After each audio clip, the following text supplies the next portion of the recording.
একটা নির্বাচন কিভাবে জেতা বা হারা হয় এর উত্তরটা কিন্তু শুধু ভোটের সংখ্যায় লুকিয়ে থাকে না, থাকে মানুষের প্রতিদিনের জীবনে।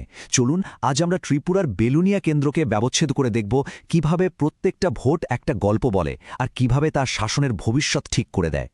আমাদের এই পুরো বিশ্লেষণের কেন্দ্রে রয়েছে ত্রিপুরার বেলুনিয়া। এখানকার মাটির গল্প, এখানকার মানুষের আশা আকাঙ্ক্ষা আর ভোটের যে ফলাফল, সব মিলিয়ে এটা যেন বৃহত্তর রাজনীতিক পরিস্থিতির একটা আয়না। এই পর্বে আমরা ধাপে ধাপে এগিয়ে যাব। প্রথমে আমরা জানব সাধারণ মানুষের দৈনন্দিন সমস্যাগুলো কি কি। তারপর ভোটের ফলাফলটা বিশ্লেষণ করব, ক্ষমতার স্তম্ভগুলো খতিয়ে দেখব, মানুষের সাথে সংযোগ তৈরির একটা নকশা বুঝব, আর সবশেষে দেখব কেন শাসনই আসল লক্ষ্য। সব পরিসংখ্যানের বাইরে আসল রাজনীতিটা তো লুকিয়ে থাকে মানুষের রান্নাঘরে, তাদের মাসের খরচের হিসাবে। চলুন আমরা শুনি বেলোনিয়ার মানুষের মনের কথা, তাদের দৈনন্দিন জীবনের আসল স্পন্দনটা অনুভব করার চেষ্টা করি। তো প্রথম যে অভিযোগটা বারবার উঠে আসছে সেটা হলো বিদ্যুৎ আর জলের বিল। এই অত্যাবশ্যকীয় পরিষেবাগুলোর খরচ যেভাবে বাড়ছে তাতে সাধারণ পরিবারের ওপর প্রচণ্ড অর্থনৈতিক চাপ তৈরি হচ্ছে। এই কথাটা যেন বেলুনিয়ার প্রতিটা ঘরের প্রতিধ্বনি। আয় বাড়ছে না, কিন্তু খরচের বোঝা, বিশেষ করে বিদ্যুতের বিল বেড়েই চলেছে। এই সাধারণ হতাশাটাই কিন্তু ভোটের বাক্সে একটা বিরাট প্রভাব ফেলে।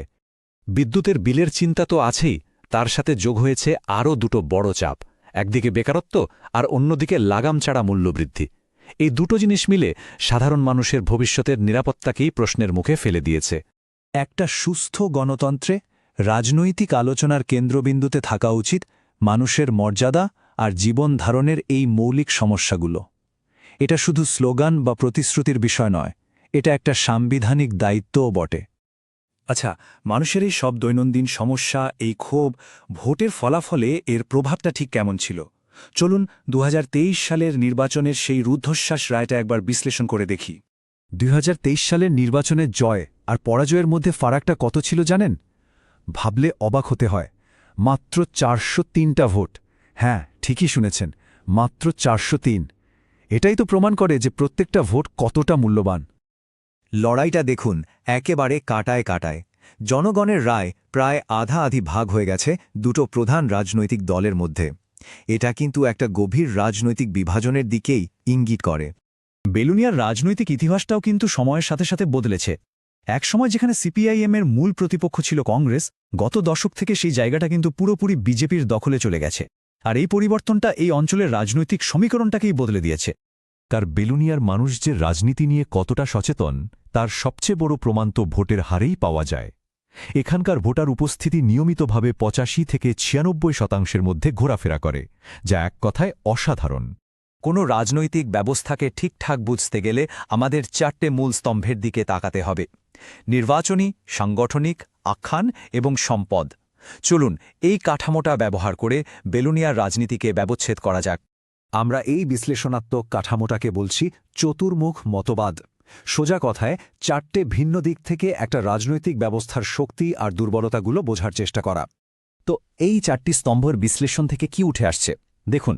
নির্বাচনী দিক থেকে ভোটাররা খুবই পরিণত, কিন্তু কিছুটা অস্থিরতাও আছে। সাংগঠনিকভাবে বুথ স্তরের ক্যাডাররা খুবই শৃঙ্খলাবদ্ধ, কিন্তু তহবিলের অভাব রয়েছে। আখ্যানের লড়াইটা মূলত শ্রমিক অধিকার বনাম উন্নয়ন ও জাতীয়তাবাদের মধ্যে। আর সম্পদের ক্ষেত্রে মানব সম্পদ শক্তিশালী হলেও ডিজিটাল উপস্থিতি বেশ সীমিত। যে কোনো রাজনৈতিক দলের আসল শক্তি তো আসে ভেতর থেকে, তার শক্তিশালী ক্যাডার, বিশ্বস্ত ভোটার আর দীর্ঘদিনের অভিজ্ঞতা।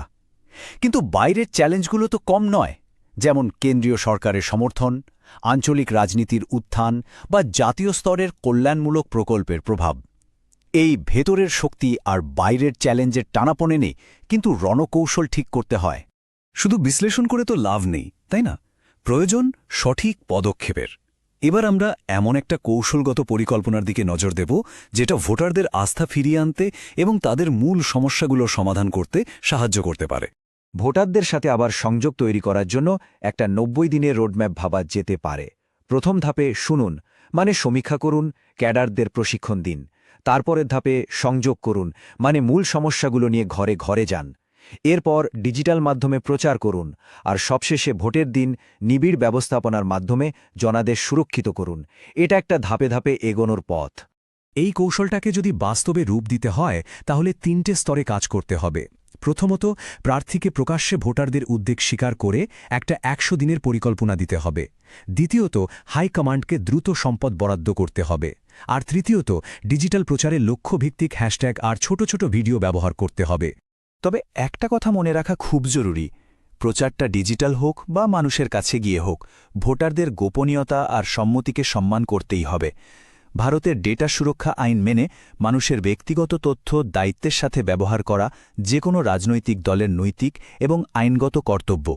এই পুরো বিশ্লেষণের শেষ কথা কিন্তু শুধু নির্বাচনে জেতা হারা নয়, আসল লক্ষ্যটা তার থেকেও অনেক বড়, আর সেটা হলো কার্যকর এবং জনকেন্দ্রিক শাসন ব্যবস্থা গড়ে তোলা। নির্বাচন তো গণতন্ত্রের একটা হেলথ চেকআপের মতো। সংখ্যাগুলো আমাদের অনেক কিছু বলে দেয়, কিন্তু আসল প্রশ্নটা হলো উন্নত শাসনের জন্য প্রেসক্রিপশনটা কি? আমরা কিভাবে নির্বাচনকে মানুষের জীবনযাত্রার উন্নতির একটা মাধ্যম করে তুলতে পারি? মনে রাখতে হবে, রাজনীতিতে ডেটা আর কৌশলের চূড়ান্ত উদ্দেশ্য কিন্তু শুধু একটা নির্বাচনে জেতা নয়। আসল লক্ষ্য হল এমন একটা শাসন ব্যবস্থা তৈরি করা যা মানুষের কথা শোনে, তাদের সমস্যা বোঝে এবং তার সমাধান করে। প্রযুক্তি আর কৌশল তখনই সফল যখন তা মানুষের জীবনকে আরও উন্নত করতে পারে। যদি আপনি একজন জনকেন্দ্রিক নেতা হতে চান এবং আপনার নির্বাচনী এলাকার উন্নতি করতে চান, তাহলে blueprintstrategies.ai এর সাথে যোগাযোগ করুন। magr@blueprintstrategies.ai তে, অথবা ফোন করুন 08042041602 নম্বরে। রাজনীতির ঊর্ধ্বে উদ্দেশ্য।